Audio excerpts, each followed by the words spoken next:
I want to welcome you to the Rotary Club of Beaumont today. We're going to go ahead and get started. Y'all please stay in line, fill your plates.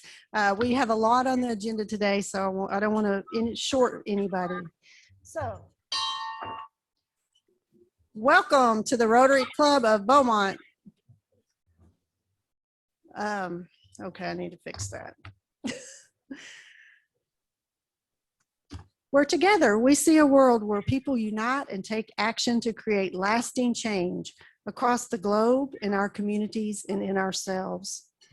Those on Zoom are asked to mute your microphone. If you're on Facebook, if you'll check in so people will know we are back in business. And it just looks beautiful today to look across this room and see so many people in it. So thank you for joining us today. Our invocation will be brought to us by Gig Langston, past president too of the Lufkin Club, but past district governor of Rotary District 5910. And our pledges will be brought to us by Arne Almquist, vice president of information management, Lamar University. Gig. Thank you. Please join me in prayer. As we gather here today as members of Rotary, we pray we are ever mindful of opportunities to render our service to fellow citizens and to our community. Let us strive to make a better world. Amen. And I'd like to invite you to join me in the pledges to the United States flag and to the great state of Texas. I pledge allegiance to the flag of the United States of America and to the republic for which it stands, one nation under God, indivisible, with liberty and justice for all. Honor the Texas flag. I pledge allegiance to thee, Texas, one state under God, one and indivisible. We have a plethora of guests today, so as I call your name, please stand up. Special guests of the club today, Betty Johnson, Dr. Laura Johnson Stafford, Dr. Ben Stafford, who's also a Nederland Rotarian, Judge Letitia Johnson Farney. Also, Kathy Shoemaker is a guest of Stephanie Shoemaker. Joanne Brown has a whole table of guests. Beverly Escamilla, Human Resources Director, Diocese of Beaumont. Dr. Felicia Nichols, Superintendent Catholic Schools, Diocese of Beaumont. Dean Terrebonne, Chief of Staff, Lamar University. Amy Troja, Executive Assistant to the President, Lamar University. Then I have Deborah Tomoff, guest of Leonard Junker. Linda Domino, guest of Joe Domino. Craig Escamilla has two guests, Laura Escamilla and Brian Shook. Okay, guest of Carolyn Fernandez, Alexi Valestro and Chris Robertson from Market to Hope. They're in line. Jean Arnold is a guest of Sharon and Roger McCabe. Barbara Newhouse, a guest of Teresa Simpson. Saudi Shamaya, guest of Christy Young. Janelle Ferguson, guest of Dr. Thomas Williams. And joining us online from the Spindletop Rotary Club is Rezva Koshlason. Thank you all for joining us today.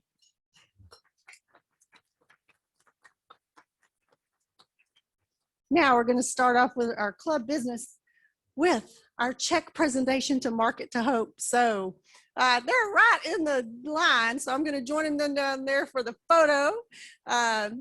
One of our projects was volunteering at Market to Hope, which is part of the Catholic Charities Diocese.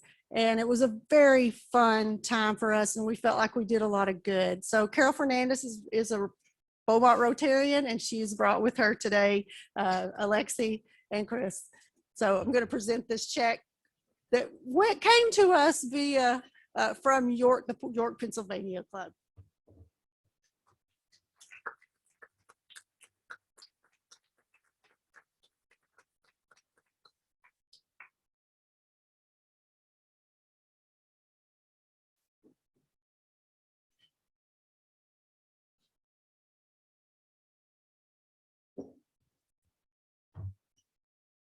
Now, Kevin Reed is on his way up here, and he is going to tell us about the NEST project. Good afternoon. Good to see so many people here today. We love people in person as well as on Zoom. Can't leave them out. I would just like to say that the Martin, if you haven't had an opportunity to go to Martin Elementary, it was a joy to get to go and pass out the books with this last week's event with the Rotary. And while we had a moment, we went into the room and a group of us, I think she's bringing up a picture, right? Somewhere.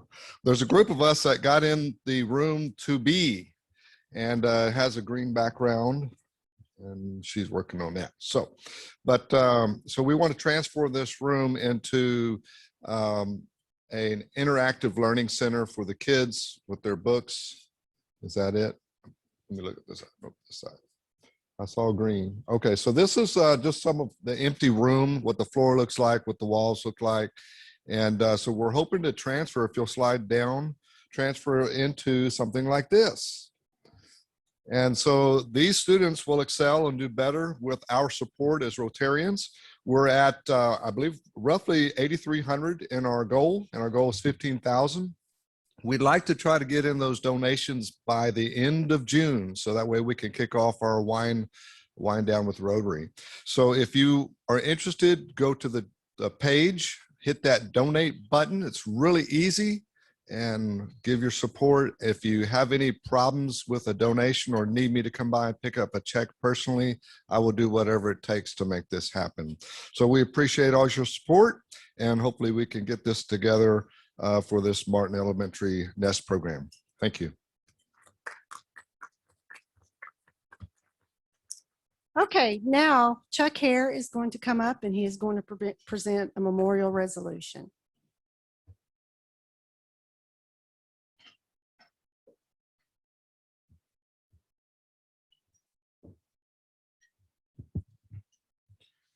Madam President, members of the Rotary Club of Beaumont, and all in attendance here today, especially the family of our treasured friend and fellow Rotarian, I am honored to read and offer this proposed resolution of memorial tribute to Dr. Andrew J. Johnson III into the minutes of the Rotary Club of Beaumont.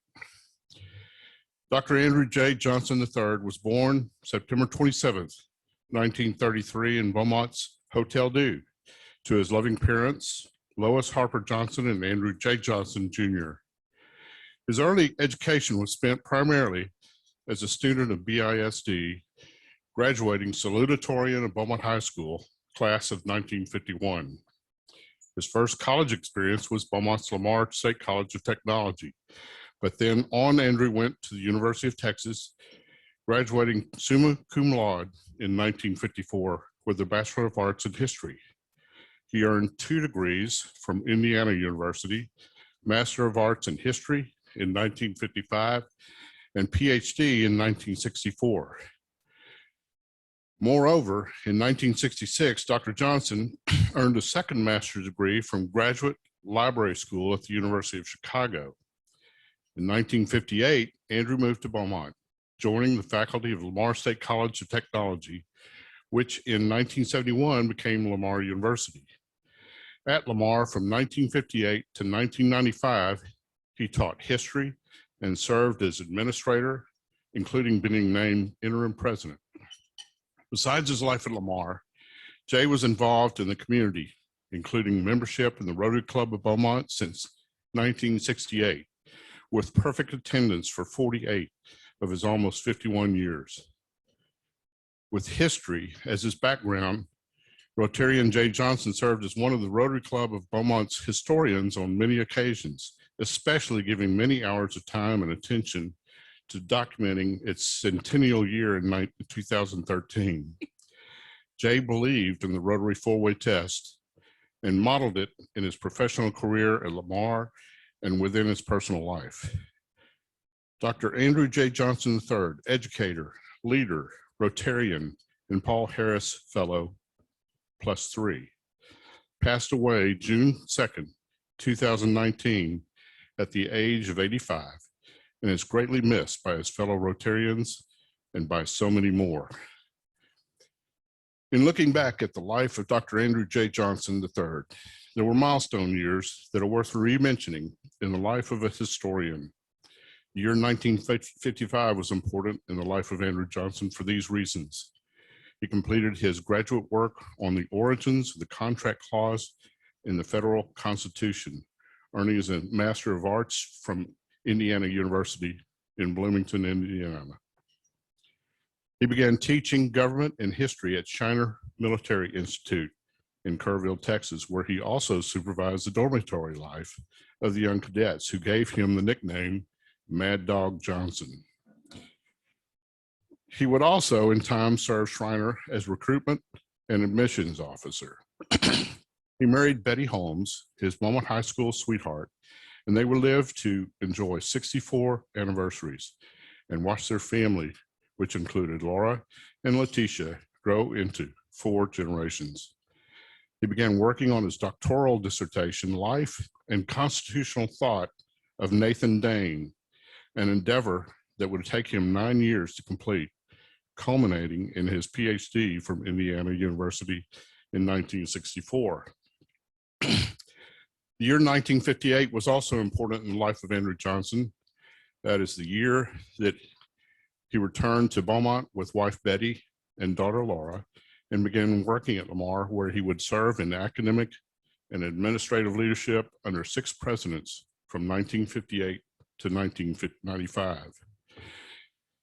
Dr. Johnson's legacy of honor and leadership at Lamar was built over a period of almost 40 years with the following leadership titles: faculty member in the history department, co-sponsor of Alpha Tau Omega fraternity, director of library sciences, director of the Mary and John Gray Library, vice president of academic affairs, vice president for administration and planning, executive associate to the president, vice president for administration, personnel, and student services, interim president of Lamar Beaumont from 1984 to 85, vice president for student and university affairs, assistant to the chancellor, interim president of Lamar Orange, professor at Lamar Beaumont in the history department, and retirement from Lamar, August of 1995.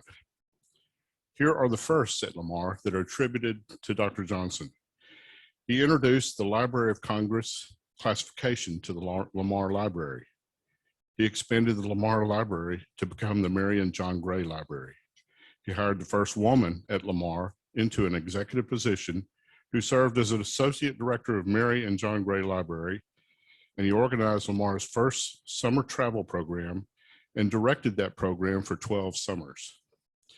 Besides full-time responsibilities at Lamar for almost 40 years and involvement in the Rotary Club of Beaumont for more than 50 years, the following nonprofits were important to Dr. Johnson and were therefore also significantly impacted by him: the Beaumont Library Commission, St. Stephen's Episcopal Church Vestry, All Saints Episcopal School Board for 35 years, and he was chairman in 1974 and 75. Edison Plaza Museum Board, Southeast Texas Arts Council as chairman, 1989. Jefferson County Historical Commission, the Moody Foundation of Galveston, United Appeals of Beaumont on Budget and Admissions Committee from 1970 to 1978, and as chairman in 74 and 75. Gulf Coast Historical Society on Editorial Committee, 1965 to 68, and as vice president from 1976 to 78. American Heart Association, Beaumont chapter as chairman, 71 to 72. Beaumont Sesquicentennial Committee as city chairman, 1984 to 1986. Terrell Historical Library Association as chairman, 2003 to 2004. And St. Mark's Thursday Morning Prayer Fellowship, which he attended for approximately 30 years from 1998 until March 2019. Important to Andrew Johnson were reading and travel, and all the titles that only his family could give him as husband, father, father-in-law, grandfather, and great-grandfather. He loved each member of his family and especially appreciated the sacrifices that Betty and his daughters had made when he was earning his doctorate. That experience of delving into the legacy of Nathan Dane was important to historian Andrew Johnson, even beyond adding a PhD to his name, for his family had learned so much from him while supporting him and being with him along those steps. After Andrew had his doctorate, his wife and daughter set their own educational goals and accomplished their own dreams. Andrew's family had been proud of him, but he was proud of Betty when she went back to college to earn a master's in biochemistry, and he was proud of the research that she did for over 30 years with University of Texas Medical Branch. He was proud of Laura and Letitia for successfully earning doctorates. Laura's dream of becoming professor and Letitia's dream of becoming first lawyer, then judge.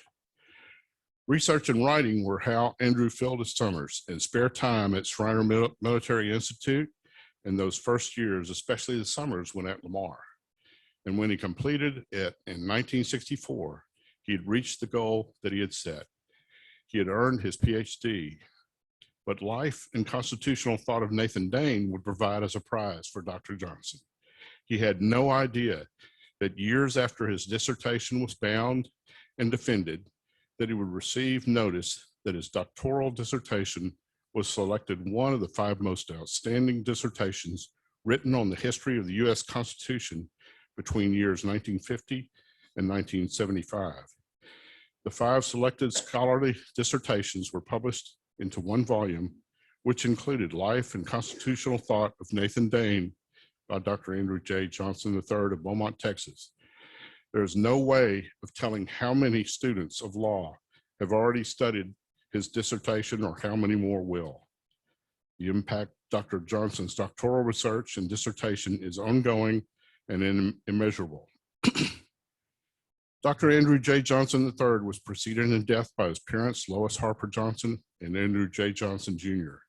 He is survived by his loving family, wife Betty Holmes Johnson, daughter Dr. Laura Johnson Stafford, and her husband Dr. Ben Stafford, granddaughter Dr. Lauren Stafford Richardson and her husband Alex Richardson, daughter Judge Letitia Johnson Farney and her husband Dr. Mark Farney, grandson J. Michael Farney, grandson Robert Andrew Farney, and his partner Patricia Thornton, great-granddaughter Michaela Farney, and great-grandson Theodore Richard Farney. Jay is not only missed by his beloved, loving, and adoring family of 4 generations, he's also missed by almost 4 decades of students, faculty, and administrators at Lamar University, and by more than 5 decades of membership, leadership, and executive directors of the Rotary Club of Beaumont. Now, therefore, be it resolved that the members of the Rotary Club of Beaumont express sorrow at the passing of their friend and mentor, whether they addressed him as Andrew or Jay or Mad Dog Johnson or Dr. Andrew J. Johnson III. Fellow Rotarians saw Jay's dedication to Rotary as evidenced by his participation in having perfect attendance for the last 48 years of his life. Jay included Rotary meetings during his travels and made certain that he made up whatever was needed when he was Nanny Andy to his Pearland grandsons, and later when he was faced with health issues. Of note is that Jay Johnson was so devoted to Rotary and the Rotary 4-way test, and so proud of his membership in the Rotary Club of Beaumont, that he was buried wearing his Rotary pin. Jay shared his sweetness as a gentleman, his sense of humor, his educational experience, and his loyal leadership with Rotarians and so many more.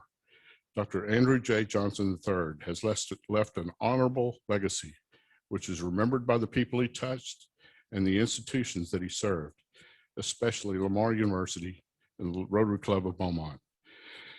And be it further resolved that this resolution is spread across the minutes of this Rotary Club and that copies be furnished to his family, to Lamar University, to the Shriner University, formerly Shriner Military Institute, and to the Terrell Historical Library. Madam President, I move that we accept this memorial resolution and that the members indicate their approval by a silent standing vote.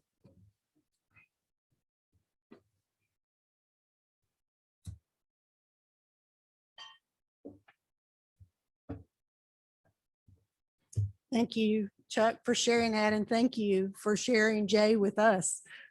We miss him as Rotarians, and what a legacy, and what an honor to know such a man as Jay. An update on our Rotary Goes to School. We had great attendance last week as we passed out the book bags, and we got a sneak peek tour of the nest. And I can tell you there were some excited school children and there were some excited Rotarians. So it was really nice to be able to do that. Lynn Hill did a wonderful job. It was so nice to see her in teacher mode. She's got this little hand clap thing down that she had and it was neat because this group of kids, when she left Martin Elementary, they were in her class. So she knew it was kind of a come back and meet again type moment for them. So it was really a really neat day. Thank you I know there were at least 25 of us there. So it was great. Pat has a big thank you to everybody who participated in the Show Your Colors flag project on Monday. We put out over 450 flags and they do look beautiful in the community. Another last minute, today's the last day if you want to register for the 2022 Houston Rotary International Convention and save a little bit of money. So take care of that if that's something that you are planning ahead to do. Now to introduce our speaker, Juan Zabala, Vice President for University Advancement and CEO of the Lamar University Foundation.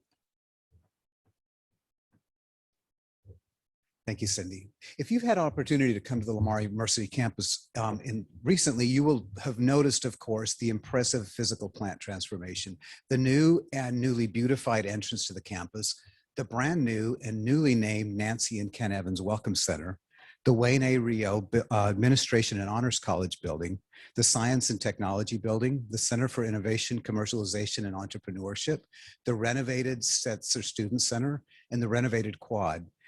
All of these are very evident and very obvious impacts of Ken Evans' presidency. What is not so obvious, but are critically important to Lamar University, to our community, and to the educational experience are the extraordinary improvements to our academic and curriculum, initiatives to improve student recruiting, student retention, and student success, the explosive growth in key and critical academic programs, the allegedly impossible task of retaining our first leader advantage in graduate degree offerings in the College of Education, the unique and critical to Texas and critical to the United States Centers for Port Management and for Midstream Management and Science, the industry elevating initiatives at the heart of the 2025 strategic plan. These and so much more would simply not have been possible without the leadership of President Ken Evans. He leaves an indelible mark on Lamar University, and generations of Cardinals and generations of community leaders and community residents in Beaumont will be profoundly impacted by his efforts. It's my pleasure to introduce to the podium our fellow Rotarian and the 16th president of Lamar University, President Ken Evans.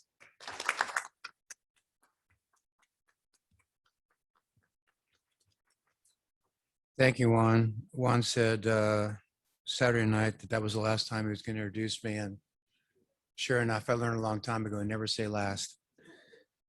Thank you for having me here today. It's the last time I'll address you as president of Lamar University, and I appreciate all the support that you provided Lamar and me over the course of time, and of course, Nancy. One of the things that Juan talks about when he talks about all these accomplishments with, may I have that? Can I move this? Or is this gonna? We on? Okay. When Juan talked about the accomplishments, he highlighted what we do. It's just moving along all by itself. There we go. He mentioned a number of new construction projects, and I want to stop there for a second because the truth of the matter is it's not about buildings and it's not about curriculum. It's about the students. And you start there, you end there, it's everything. And I can share with you a story. Last Friday, we had a community reception in the McDonald gym. And two people walked up to me and I immediately recognized him. It had been, goodness knows, quite a while. And he was the first Big Red that was part of the bringing football back. You may remember him. He was the fellow who passed out after about 30 minutes on the field when they started the game at 2 o'clock in the afternoon in Southeast Texas. For God's sakes, come on. And the consequences, of course, for him, fortunately, he survived and he's all intact and his cranium is functioning.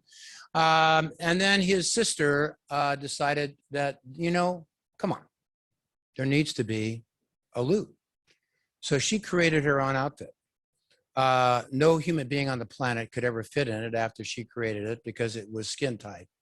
And every guy on campus thought she was awesome, of course. And the two of them built routines, but they came to see me and they said, you know, Dr. Evans, we do not have a mascot program. I did not try out for this. I just showed up and they let me do it. And my sister created the problem, the opportunity in her space, which became a problem. And there's no spotter, and any of you know anything about mascots, because of the cumbersome nature of the outfit they wear when they're trotting around, going up and down stairs, they need a spotter to help them. And there was no cooling unit in their system, which was obvious from the fact that he passed out after 30 minutes on the field. So we built all of that. It's about the student. To create a student experience, whether it's marching band, whether it's the student dance organization, whether it's student organizations, whether it's student retention, whether it's study abroad, whether it's the undergraduate research experience, which now has over 50 students participating with faculty every year, it's about the students. So all of this, the buildings, just facilitates making that happen. If you invest in the students, then you retain the students and they're successful. And the consequences for us have been record-breaking 4- and 6-year graduation rates and a record enrollment. And the consequences for that is that the biennium that we're going through right now, recommended to the governor, will put Lamar University in the largest budget increase in the history of the institution. And the consequences of that for the institution in terms of what we're able to do next in building curriculum and changing the student life is going to be significant for many of the people in this room that are part of our team. The nest that you just saw here recently that was shared that you all are involved in, and thank you for that, is being spearheaded by Teresa Simpson and a fellow by the name of Norm Ballard, who's not with us today, and I think many of you know Norman. And it began with an idea of Nancy's that she wanted to create a reading center, and it started in Peach MacArthur. And the mural that you saw on the wall was the Peach MacArthur mural. And there are 2 others that have been built.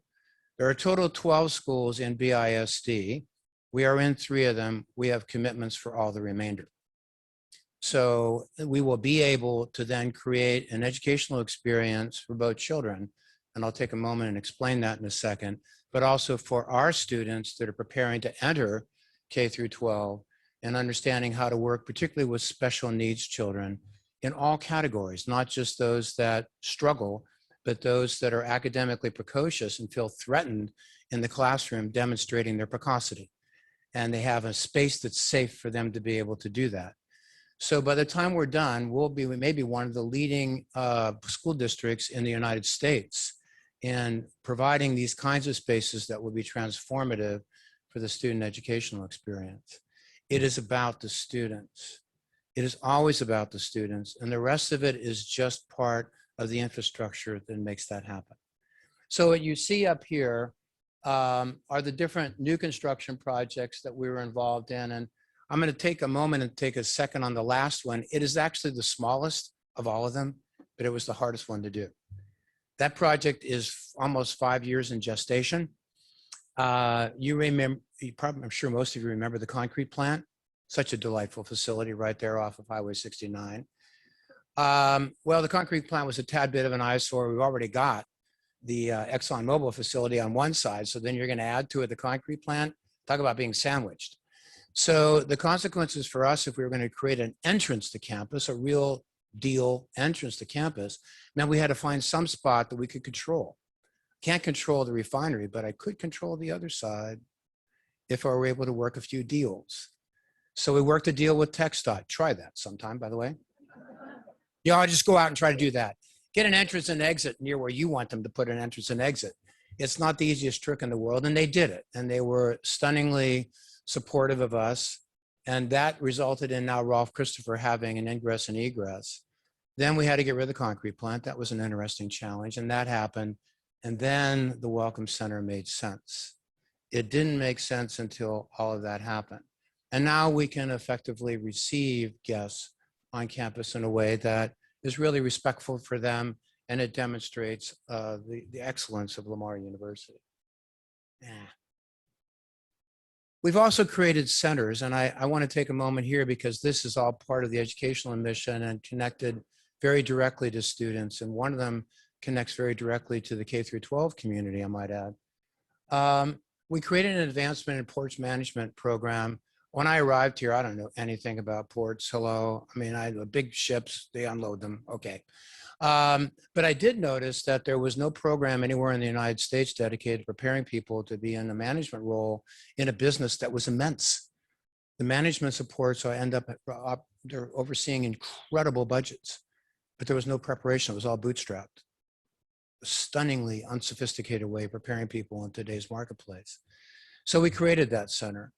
And then we created a center, well, we had one, an air and water quality, which was vital. And then a center dedicated to the history and culture of Southeast Texas. This place is different. You figure that out when you get here. If you don't figure it out, you don't stay here. It's different. It's different in that you all are able to survive. Harvey, Imelda, and I could go on and on and on and on about all the different crises that you've gone through. And you sit here today with some of the most resilient people I've ever met in my life. You impress me beyond belief. And our students graduate from Lamar University, not just with a 4-year degree. They have survived hurricanes. They've survived freezing events. They've survived straight line wind events, plant explosions. My goodness, there are very few people on the planet that have gone through a degree experience and have had all of that happen, and then they get out the other end. Their ability to manage events in their lives are stunningly different than a normal person that's graduating from a 4-year degree in some city university. I'd hire our kids in a nanosecond. So as you look at this, and actually the next one on, the last one on here, and we had one in midstream management this last biennium, but this most recent one, we had a center approved for crisis resilience. Hello. If you're good at managing crises, you might as well take credit for it, for God's sakes. So we pitched that at the legislature. And that makes complete sense. And they have committed $5 million to providing us support to build that center out. We've already got significant momentum going forward. Thank you. And that one is being run by a faculty member in civil engineering. She's the department chair's Leaf Hasselback, and she's doing a marvelous job.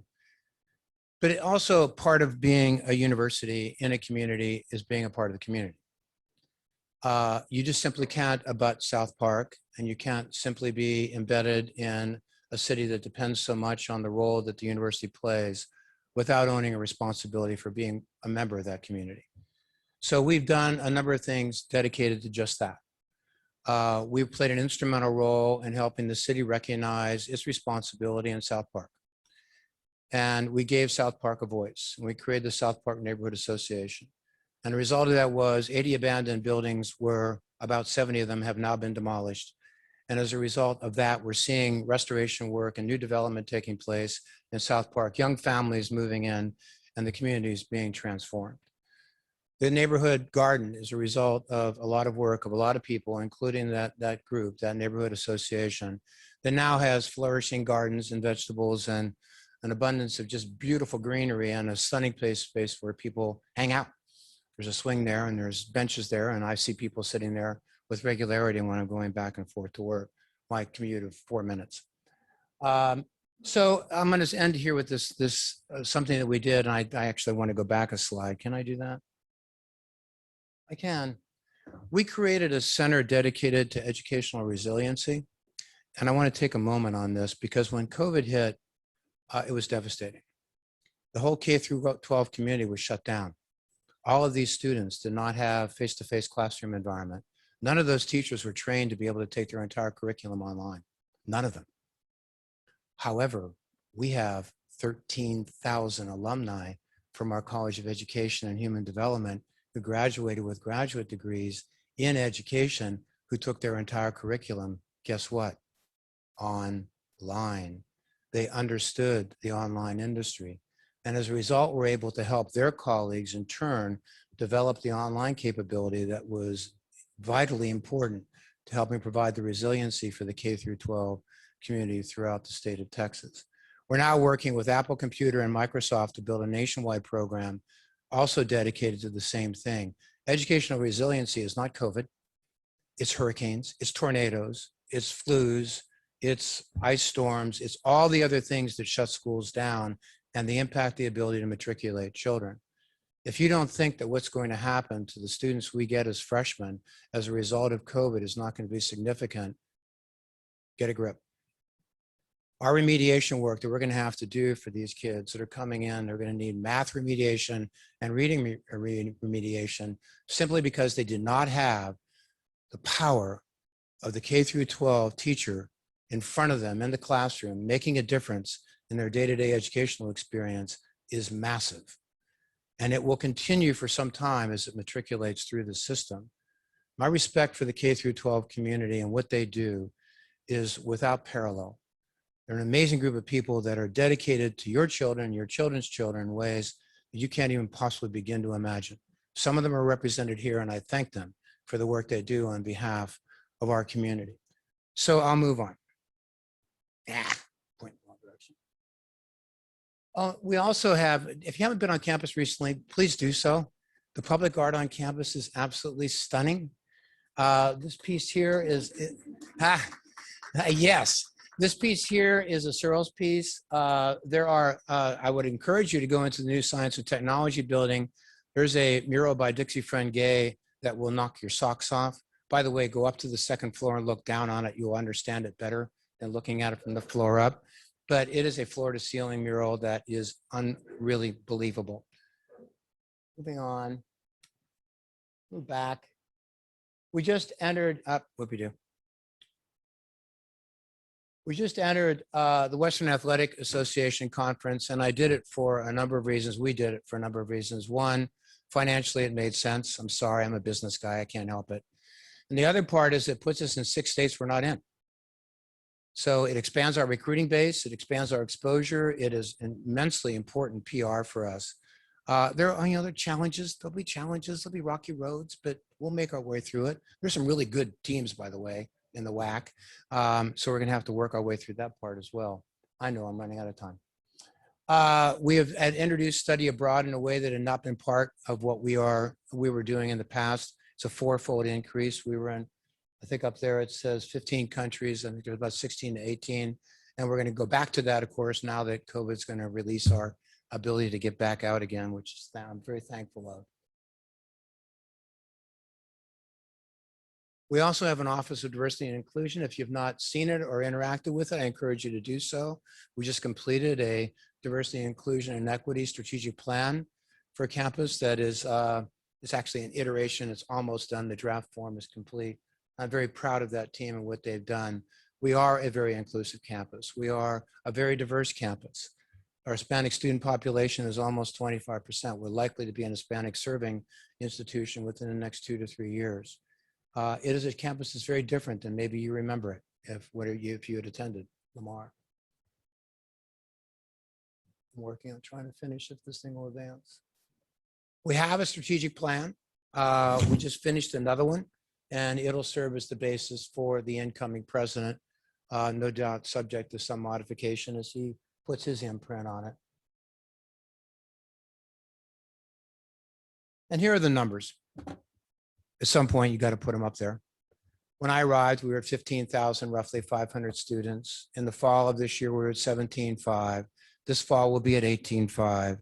And our projections are for 2021, 22, we'll be at over 20,000 students. And I can make that projection because I know of the online business we're likely to be entering and how that's likely to grow as a function of how the market behaves. That's the number of graduates that we have had since 2013. And you can see up here the retention statistics and matriculation statistics. It's a team, it's a village. Our faculty, our students have all pulled together to make this possible. And I'm proud to have been a part of this story. Questions? Yes.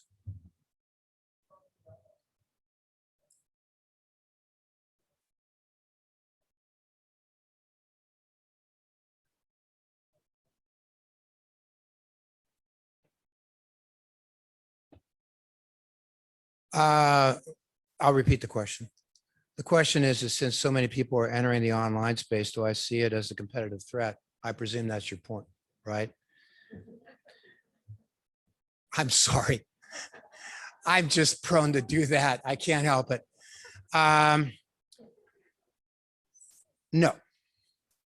The illustration is we are the dominant provider of education graduate degrees in the United States. We're in 46 states, 20 countries, and every county in the state of Texas. To be that good and to have that footprint is no easy trick. It requires drivers when you're going into the online space in terms of where you come up in prioritization and searches. So search engine prioritization, it's marketing prioritization, it's word of mouth. I can tell you that Lamar University is known better than the University of Texas when it comes to graduate education degree product. That's no easy thing to do. And it takes a while. Why is Southern New Hampshire University such a big player? Who the heck is Southern New Hampshire University? You know where they are now. Who the heck is Liberty University? Most of you probably didn't pay attention to them. They have 100,000 students. Grand Canyon University, one of our members of our WAC, by the way, is 100,000 students, both religious based, but nonetheless, their student body is immense. Who the heck is Grand Canyon University?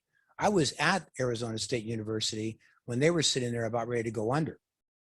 And then somebody went, ooh, how about this online gig? This sounds really kind of cool. Boom. So to be good at it is not simply because you've done it. You've picked up a bat and swung at the plate, haven't you? Did you have a 600 batting average? Rest my case. You know, there's a difference between execution and actually just having tried it. So, and there are a lot of schools have tried it, have not done well, truth be told. Other questions? Oh, you're easy. Thank you very much.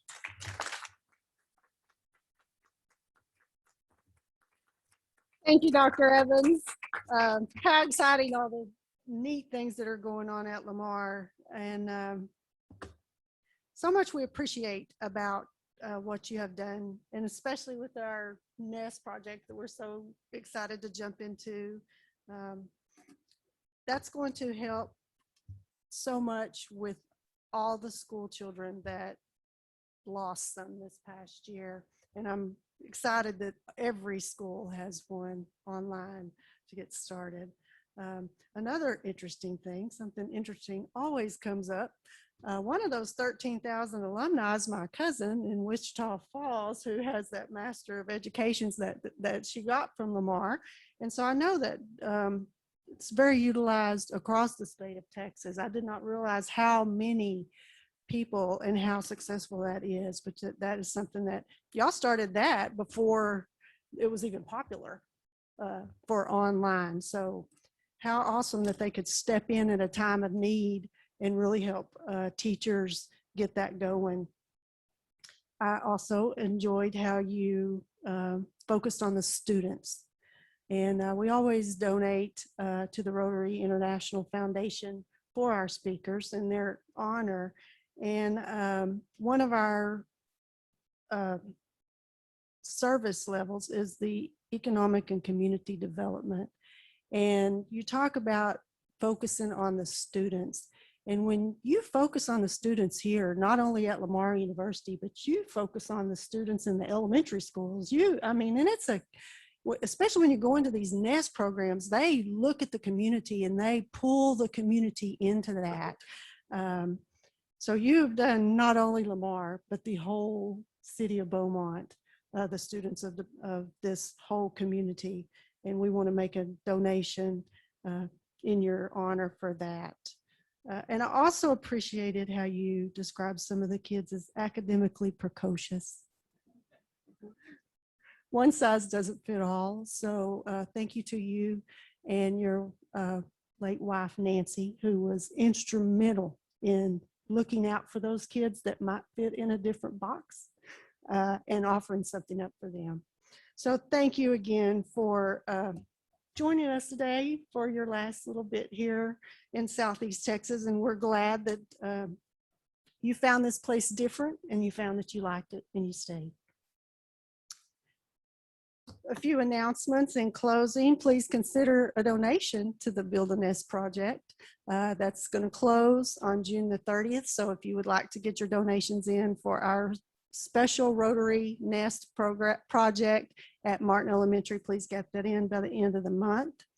The Board of Directors are going to meet next Tuesday at 11:45. Meetings are open to any Rotarians. You just need to let Jackie know that you want to come, and that way she can save you a seat and a meal. And we do meet here at the Elegante. Also at the back, I was going through my closet and I had meant to hand out the Rotary Opens Opportunity pins at the first of the year, but we weren't here, so I didn't get to hand them out, and evidently I forgot all about them. So I have both magnets and pins at the back by the polio pig, so if you will please pick one up on your way out.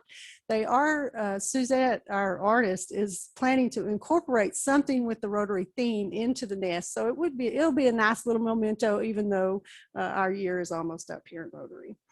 Our speaker next Wednesday is going to be a friend of mine, hailing from the big little town of Morton, Texas. Coach Laquita Thompson, founder and CEO of Extreme Heat Sports, will share her inspiration. So I hope you'll be able to join us for that. In closing, thank you again, Dr. Evans, for being with us here today and sharing so much of what's going on at Lamar. And you have accomplished an awful lot during the time that you've been here with us. Thank you all for attending. Thank you to all the guests that came. It's just so good to see a full room. So let's stand and recite the four-way test of the things that we think, say, and do. First, is it the truth? Second, is it fair to all concerned? Third, will it build goodwill and better friendships? And fourth, will it be beneficial to all concerned? Go out and find opportunities to lead and serve. Thank you again for coming today.